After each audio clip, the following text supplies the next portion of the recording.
We're going to begin with more breaking news out of India this morning, more signs of the deteriorating relationship with Canada.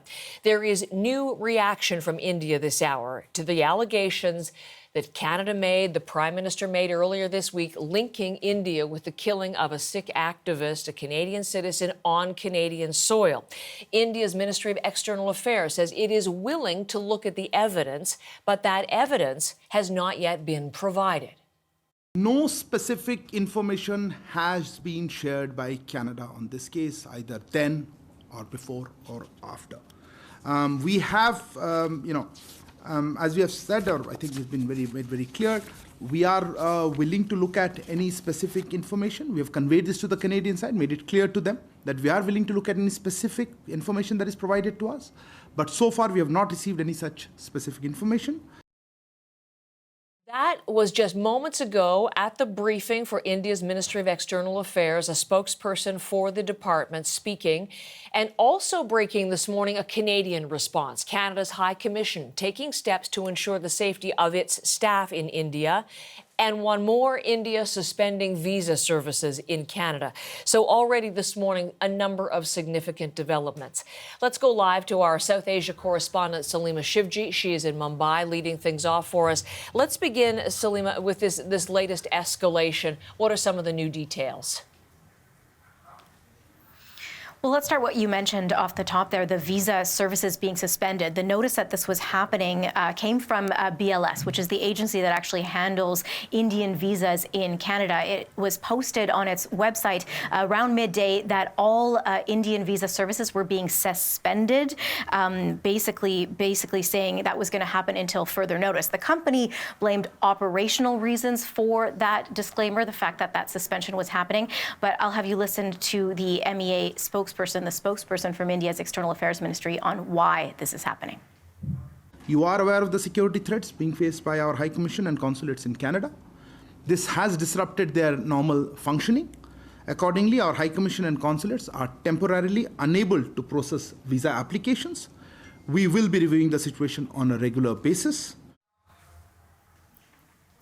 So there, the ministry spokesperson basically linking this suspension to the fact that he says that there are threats facing Indian diplomats in Canada.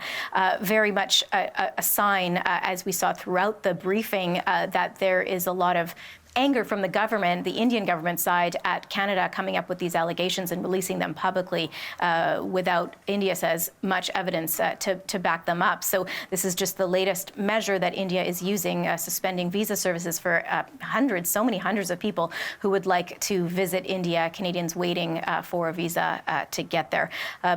Pretty major escalation, as you said, in this diplomatic war and the tensions between the two countries. There's a development virtually every day. There was a travel warning yesterday that had very stark language. India warning its citizens to be very careful in Canada because, as it says, there are anti-India activities in Canada and politically motivated violence. So that has been the refrain from the Indian side, that they believe that Canada has become a safe haven for what India calls terrorists, and that is what they are repeating over and over again as this diplomatic war and tension sort of escalates day by day. You know, Salima, as you were reporting, I was just wondering what this looks like. So if you can see it, we'll pull it up. This is the BLS website that you've just been referring to, and scrolling right there across the top. This is the only place you see it. If you look deeper into the website, you don't get it. But on this main front page, that scroller right at the top of your screen, that's where it says the information that Salima has just been reporting on, that due to operational reasons, with effect from today, 21st of September, Indian visa services have been suspended till further notice. So that is what you get on that BLS website.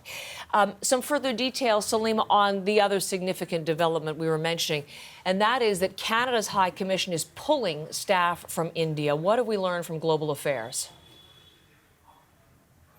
That's right. They do say that there have been threats against Canadian diplomats in India, and some of those threats coming up on social media platforms. I'll read you a little bit more about the statement from the High Commission of Canada. They say, in light of the current environment where tensions have heightened, we are taking action to ensure the safety of our diplomats. With some diplomats having received threats on various social media platforms, Global Affairs Canada is assessing its staff complement in India. As a result, and out of abundance of caution, we've decided to temporarily adjust staff presence in India. So reducing the number of staff who are heading into the High Commission in New Delhi, as well as consulates, the several consulates across India.